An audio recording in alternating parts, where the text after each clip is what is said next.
Hello, and welcome back to the Be More Connected Summit.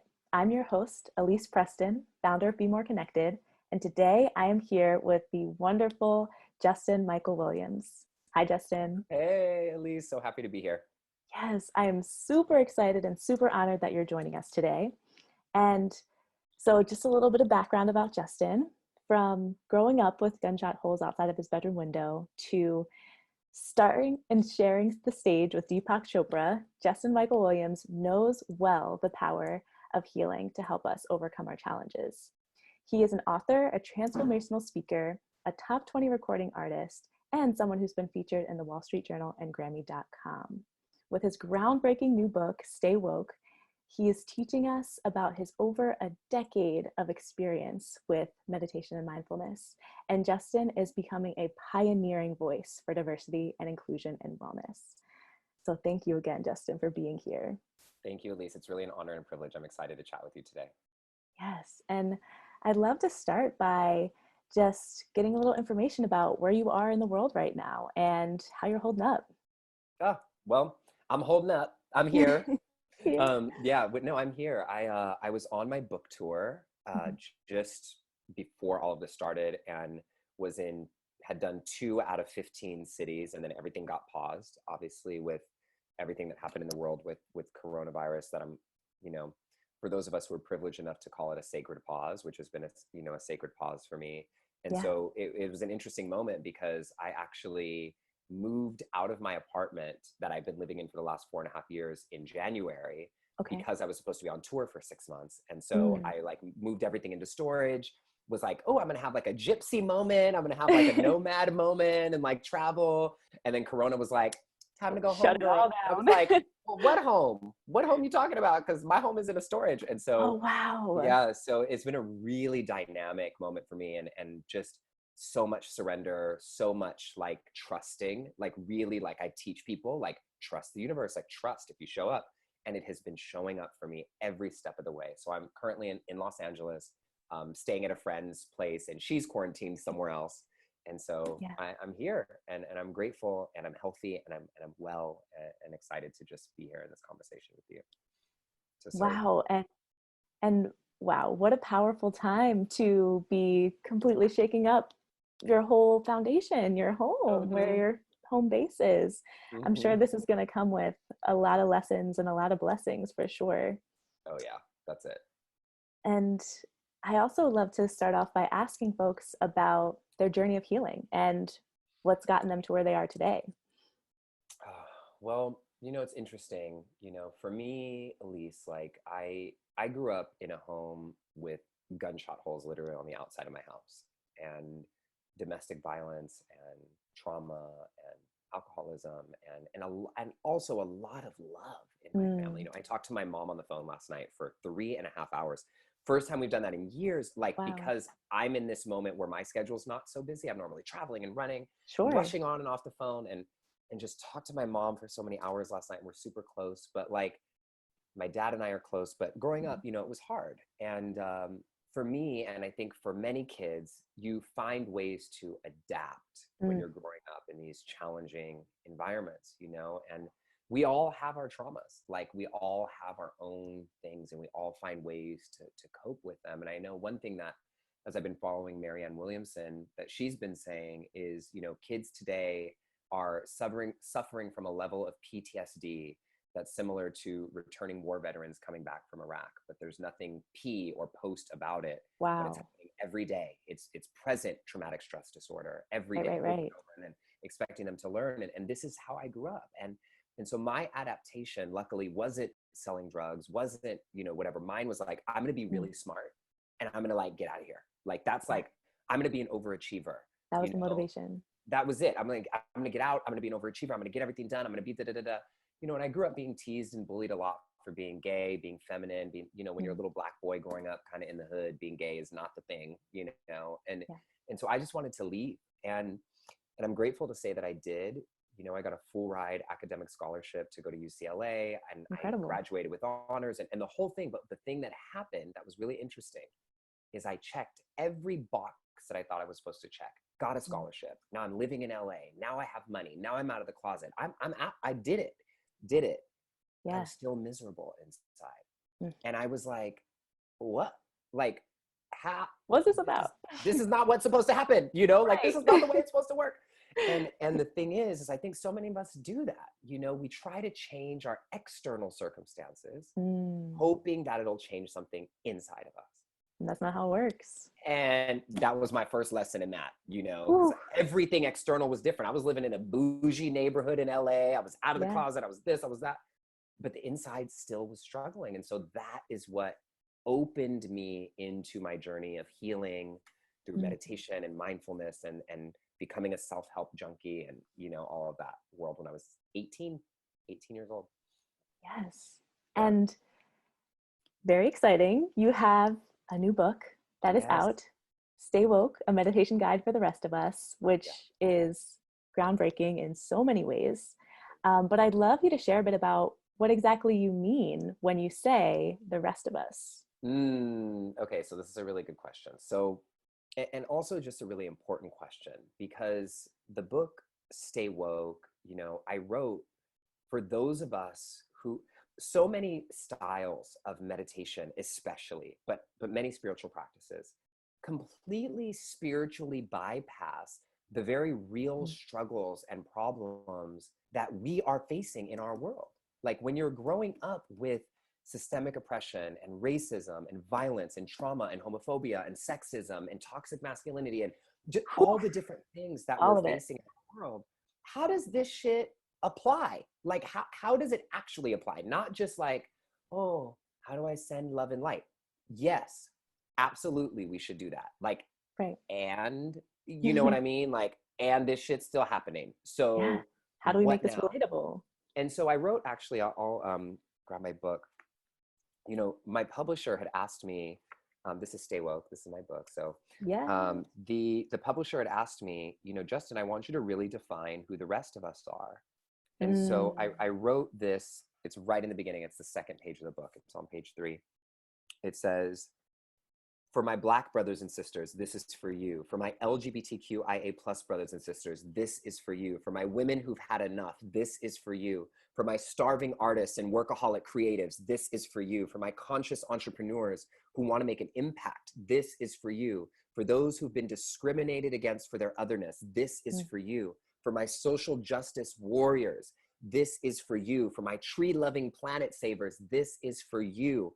And for all people of color, and everyone who is woke enough to understand why I'm pointing that out in the first place, this is for you.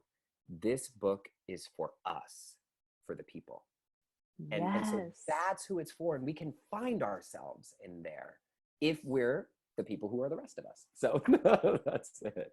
Yes. And I love that you open the book starting in that place, grounding into really centering and honoring folks into this wellness world and this wellness space who have not been prioritized or centered. And that just opens us up, right? Like it creates such a sense of belonging. And I've just started digging into Stay Woke because I just got my delivery from Amazon and I'm so loving the book and cannot wait to get even deeper. And Amazon, I've been so grateful. They're like delivering, you know, like when you order online, it says, oh, it's going to take a month, but they've been delivering like a lot faster than that. They've been surprising people. I don't know if it's for everybody, but most people are saying that. So that's really good. It was definitely delayed. You know, it was Yeah. longer than a normal delivery window, but I got my book. It's here. Got it. Yes.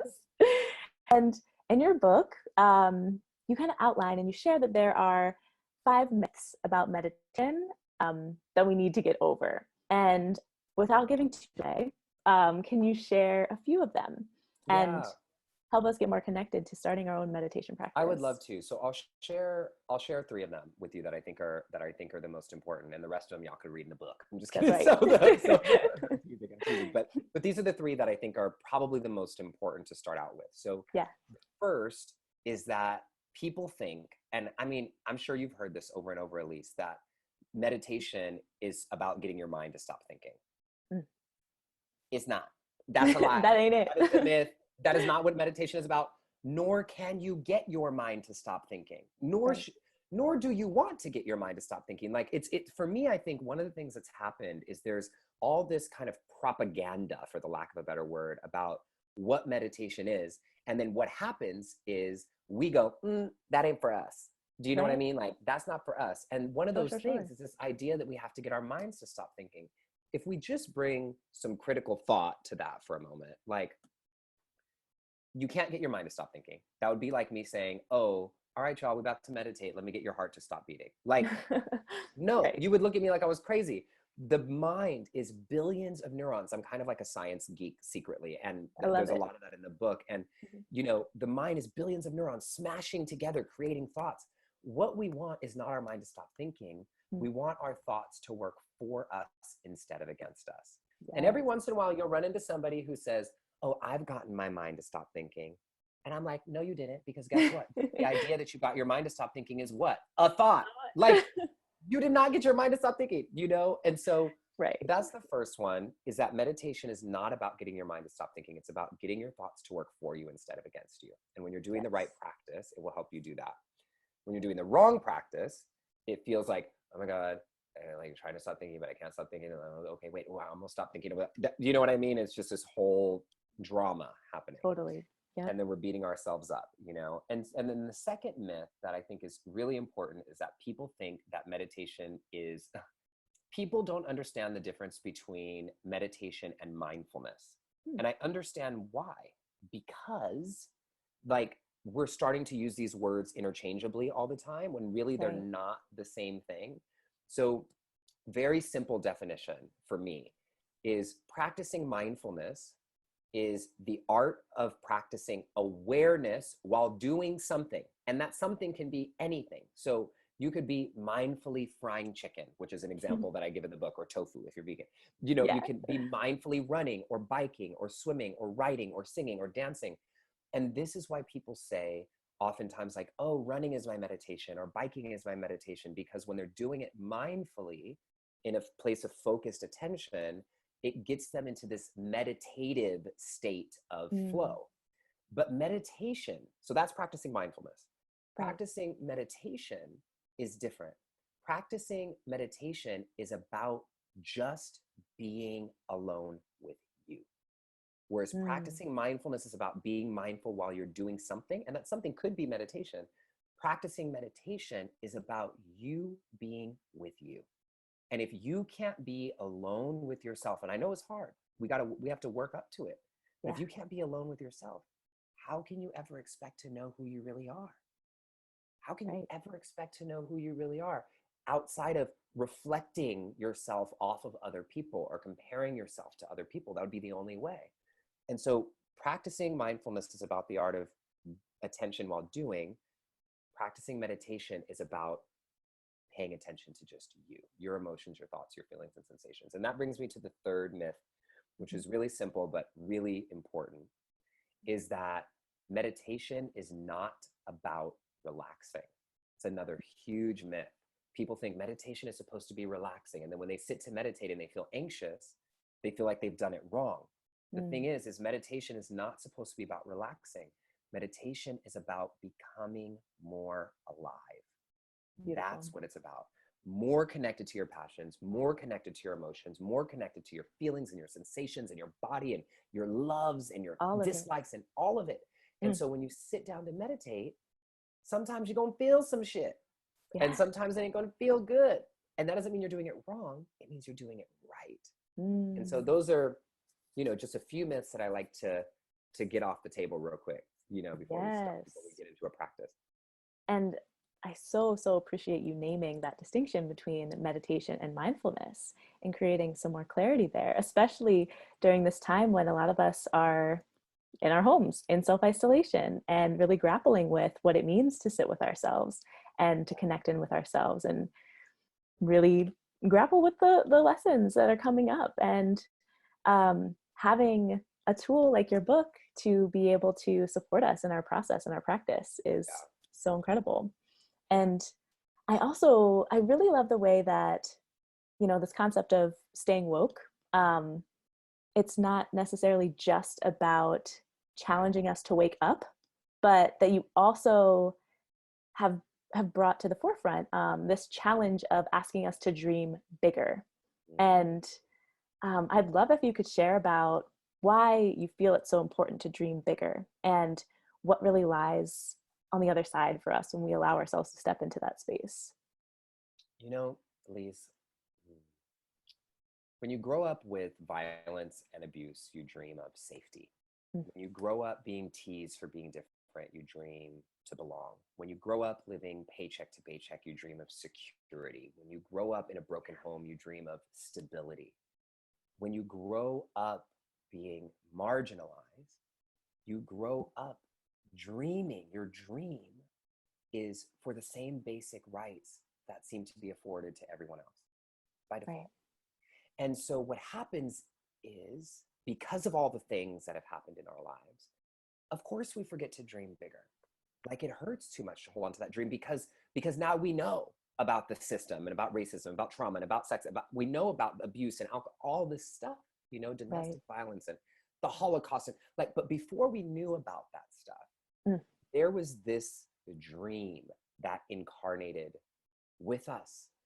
And so often we spend our lives trying to get out of the circumstances that we've been placed in, instead of going after the dream that we were actually put on this earth to do. And I understand, I understand why it's hard. It's not the easy path to take. But my mission with this book and with everything that I do is to help people wake up that dream that's inside of them. And for some people, it's not about a dream that you had when you were a kid. Like, oh, when I was a kid, I wanted to be an astronaut. It's not that. It's about waking up that spark of passion that's inside of you so that you can go about the business of living the purpose and calling that is on your life. Yes. And I feel like now in this moment, a lot of people are really allowing themselves to slow down and tap into that calling that has always been there, but may not have been able to be as accessible. We weren't necessarily having the space to be able to listen into it. Yeah. And I'm wondering how you hope that this time will create opportunities for bigger dreaming or for new futures. It's kind of a big question, but if there's anything that's been on your heart and your mind in reflecting on what this time indicates for us. This time pertaining to everything with like COVID and quarantine and all that stuff. Yeah. Okay. So, it's going to be very blunt. And I got it from I heard this, I was feeling it, and I heard it echoed so beautifully from my brother, who's a fellow teacher and mentor and coach for people, named Preston Smiles, another African-American brother. He's amazing. And he had said something, along the lines of, all right, y'all. So, all those dreams that you gave up and all those things that you wanted in your life that you gave up for that job that was more secure, that would give you stability, that would give you what you needed, that was safe. How safe is that shit now? Yeah. All those things that you thought couldn't change, are going to provide you with this life that you thought you wanted or thought you needed, that's getting swept out under the rug, that we thought could never get swept out under the rug. Well, now what?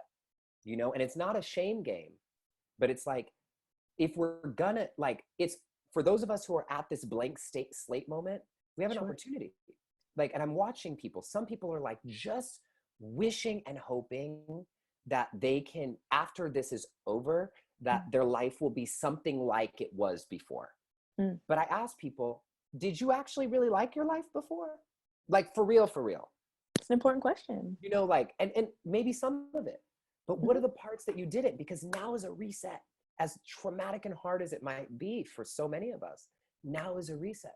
So instead of spending all your time band-aiding this broken past that you probably didn't even really love authentically anyways, it's some parts of it I'm sure you did love, or maybe, instead of band-aiding all that shit, let it scab off and die, and spend your time building what you want for the future.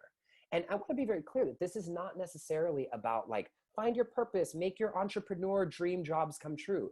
No, it's about it could be about spending time with your family. It could be about your spiritual and emotional well-being. It could be about a hobby that you've always wanted to engage with. It can be about relationships. There's so many things that we put aside because we're too busy, and now when we're coming into this pause, it's what would I love to have on the other side of this, you know, and not just sitting and like watching Netflix and YouTube every day, waiting for it to pass so you can hopefully get back to your old life, because it's not going to happen that way, you know?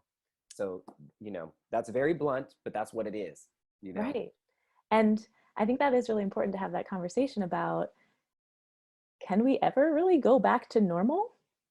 Is that even an option? And since it's not, we're both like, now we're shaking our heads. How do we want to step into what the future looks like? And how can we create a life and a lifestyle for ourselves that is more in alignment with who we truly are, and is not just conforming to the boxes and the systems and the structures that felt like they were so stable and so defined us. And now we know that that's not necessarily true. Like, blowing open that idea of what is possible. Yeah. You know, for me, even like, for example,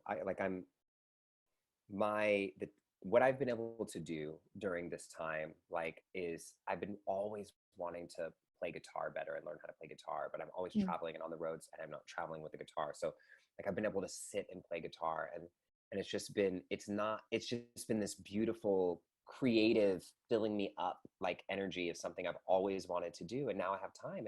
And so many people say like, oh, if I had time, I would do this. If I had time, I would write the script. I would do this song. I would blah, blah, blah, blah, blah, blah. Well, now you got time. So what you doing? Do you know what I mean? And then like, the mindfulness comes into play because it's about getting clear and having the agency to make the choice to do the thing that's going to take you towards your goals, instead of choosing the bait that's keeping you stuck where you are, you know? And that's the difference between choosing to get up and exercise or not, choosing to call that person you know you didn't need to be calling or not, you know? And I'm guilty, you know, I have to deal with this stuff myself too. That's why, you know, people think that the teachers got it all figured out. We don't. That's why we teach this shit, because we got issues. Right. I'm teasing, but you know. But I think that is so true. Like, we teach the things that we most need to learn. And for me, this time has really been helping me to reflect on some of the relationships with my family, because I'm staying, you know, at home with my family constantly, and reflecting on our own communication styles and our relationship. And also, it's bringing up different aspects within myself, fears, limiting beliefs, and really giving me like space to dig deeper into them and think about how I actually want to be showing up in the world, versus coming from a place of hiding or not showing up as my full authentic self. And I really love, I think I was listening to you on a podcast or another interview where you were speaking about meditation offering an ability for us to really connect in with this fearless awareness, so that when we are living in the world in that place, it invites so much awareness that we can't help but take action. It actually allows us to push through our fear. And I'd love if you could share about how that's shown up in your life or in your practice. Yeah, that's so important, you know. And one of the other things that I want to say as I answer your question, as I lead into that, one of the other things that this time is showing for us, I think, is what is actually important to us.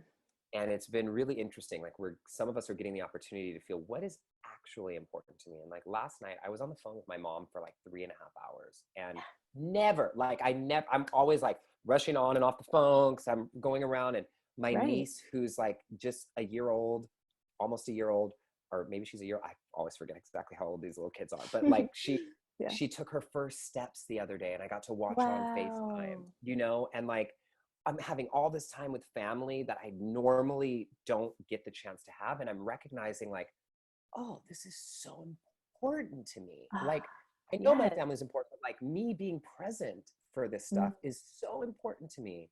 And I've never even had the opportunity to know how important it is, because I've been so busy, you know, for so many years, for a decade, running. And so anyway, it's just a great opportunity with the mindfulness to have like, the reason I let in with this is because it is about awareness. And so it's like, to have that awareness of like, oh, this matters to me.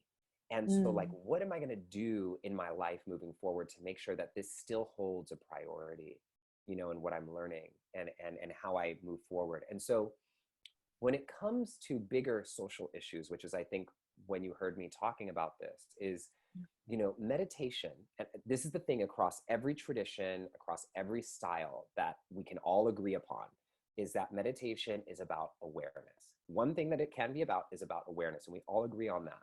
Right. Every single approach.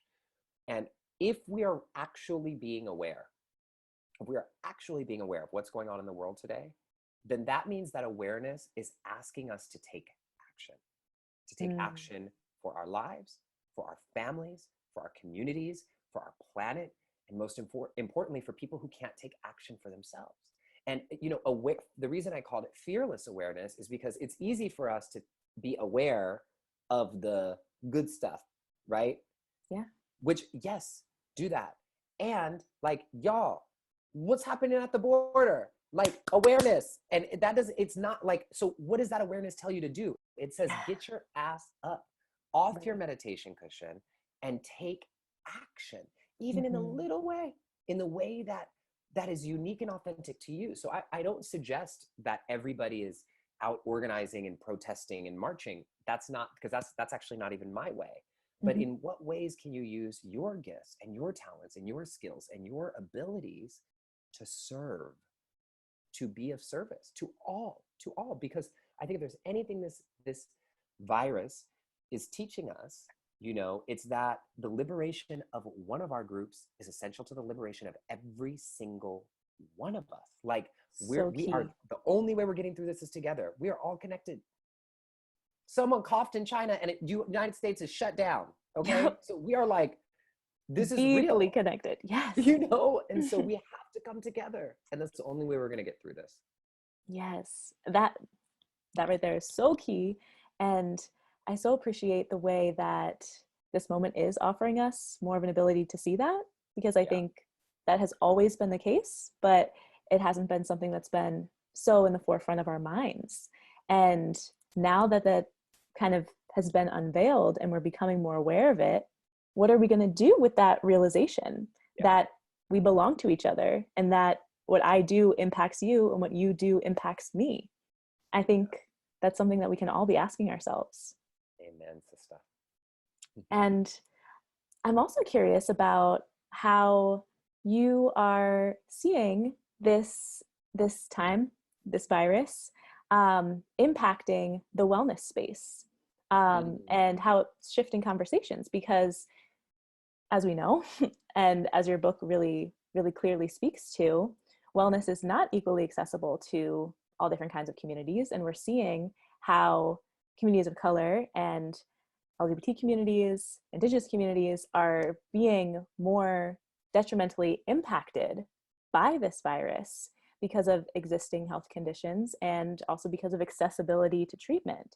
yeah. And I'm just curious how you're seeing this show up in how people are having conversations about the virus within the wellness world, and how people who are leaders and change makers in the wellness space are being able to kind of step up and be able to serve in this moment, in this time. I think we're starting to really see who really cares, you know, who like really cares. Yeah. When we're saying like, you know, may all beings be, like, who really cares about that? Mm-hmm. And you know, when we look at the numbers, Elise, it's astounding. Like, I think it's in Milwaukee, for example, and this is some numbers that I looked at yesterday. It was like 70% of the deaths in Milwaukee and Louisiana were of African American people, when they only 70. account for 26% of the population in Milwaukee. That's a big deal, you Huge. know, and it's a huge deal when people who are already historically not well because they're living in a country that does not provide them with the system to be well. You know, most people of color have never had the opportunity to be well in this country Mm. until this generation. Like, this is and I say this all the time, like, we are the first generation with the chance to even think about things like mental health and manifesting and life purpose and like It's so finding true. your dreams. Like our ancestors didn't get to think about that at Oh, not an all. option. No, they had to like Yeah. completely sacrifice, their lives to create stability and change for the future generation. But guess what? We are that generation. That's Mm, us. And yeah. so our job, I love like a thing that Layla Saad always says is like, Mm, our job now is to be a good ancestor. And what yes. we have to do, the way we have to do that and how we do that is by doing this internal work and stepping forward to break the cycles. The cycles break by us working on ourselves. And Mm, this is how it's not selfish. It's like literally what you pass on to the future generations and how we are good ancestors setting it up for what's going forward. So, to answer your question very directly, I think we're starting to see who's the real deal and who's not. And I think what's going to happen, because now people are aware, now the zeitgeist and like we are understand that like, hey y'all, there's some injustice happening here. Like we right. have to, like the people who are not on that wave, who are not consciously actively engaging in that way, I think that they're going to kind of end up falling back. Because Mm, think about it, like if you in 10 years from now, if there's somebody trying to teach meditation who doesn't understand gender pronouns, like or like social justice issues, you're going to look at them like, oh, yeah. what you talking about? Do you know what It's I mean? right. That is not acceptable at that point. No. And so it's shifting, and it's starting now, and it's been starting, but it's really moving now. Yes. And I love to ask all of our guests what being more connected means to you. Mm. Hmm.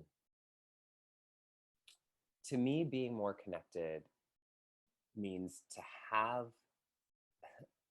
to choose to pause, to connect with ourselves and with spirit. Being more connected to me really deeply has to do with the alignment that I have with my higher self or God or the universe or spirit or presence or whatever, Allah, whatever you believe the name is for it. But that Mhm. connection, when we're aligned with that connection, then we are in flow. We are in what I love, what Oprah calls like in the flow of our lives. And Yes. that connection is what has to be the priority. And the question that I always pose to people is, what would you do if your number one priority was your connection to spirit? What Mm, would you do? What would be different in your life if your number one priority was connection to spirit? Would you sleep earlier? Would you be drinking that? Would you mm, be eating that? Would you be exercising? What would you be doing to right. keep that connection strong?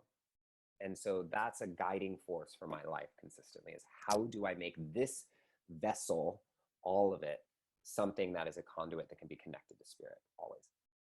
Super powerful. And I know that you also have a free gift for our audience. So could you share a bit about the free gift? Yes. So my favorite thing, and it's one of my favorite things to offer, is every single year I put out a manifest workbook and a masterclass. And so there is a masterclass and a workbook that you guys can take, and it's about, first of all, it guides you through a meditation with music and a whole experience. And it's a 90-minute process from beginning to end. You go through, I'm on video with you. I even sing you guys a little bit and stuff like that. And you write your vision for your life in a way that you might not expect. It's not like this vision boarding crap that doesn't work. It's actually like the scientific process to manifesting. And then we look at toxic habits and toxic people and setting boundaries and toxic thoughts. Mm, Because what I say is, if you're writing your vision and people tell me, I wrote this vision, but it's not coming true, that's because we're not looking at the ways that we're sabotaging our own self. If we do 100%. all this personal growth work and we're not looking at self-sabotage, it's literally like watering a garden full of weeds and expecting roses to bloom. Like, ain't gonna happen. Right. So the masterclass is totally free. You can get it. You can just go to my website, justinmichaelwilliams.com. I'm sure you'll have a link, to it all. And Yep. you can sign up and go through the masterclass for free. And it's my favorite offering to you guys. Wonderful. Well, I'm so, so appreciative that you were able to join us for this conversation. And I know that this audience is going to benefit so greatly from the wisdom that you shared. And I would love if you could also just share a little bit of information about how people can best stay connected with you. Yeah. So the two best things that I feel very called to share right now is, number one, obviously there's my book. It's called Stay Woke, a meditation guide for the rest of us. Get it wherever books are sold. It's in most bookstores, Barnes and Nobles, Amazon. It's on Audible as well. And most importantly, though, what's happening with my book tour that got paused Mm. is in the fall, we're picking up again, and we actually are doing something completely different. We raised $190,000 to, instead of going to the most privileged neighborhoods and going to bookstores, we're actually going to high schools and colleges in the most impacted cities in the United States: Southside Chicago, Atlanta, Oakland, Flint, Michigan, New York, Detroit. We're going all over the country. We're going to high schools. We're going to colleges. We're giving the book away for free to the kids as a surprise, and doing a Wow. big TED Talk music concert style event to teach the So kids how to cool. meditate, and giving them a 40-day audio program so they can learn after I leave. And so it's all free for the kids, all free for the schools. And we're raising money to go to as many schools as we possibly can. Again, we've already raised $195,000 to go to 15 cities. Wow. We want to go to as many as we can. So the way to do that is to go to staywokegiveback.org. That's staywokegiveback.org.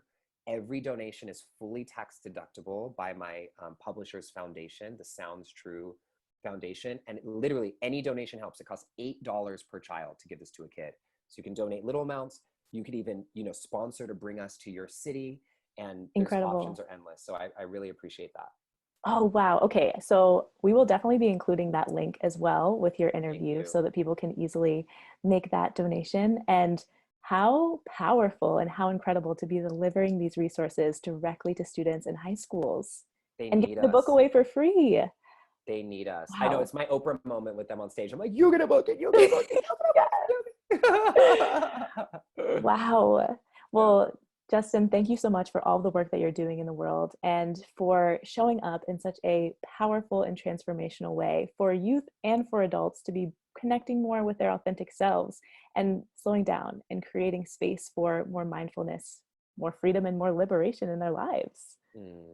Thank you so much, Elise, for the work that you're doing in the world. This is so important, so powerful, and it just makes my heart scream with joy to see a woman of color doing this work. So thank you. Thank you. We're in this thing together, and I'll support Ah, you every step of the way.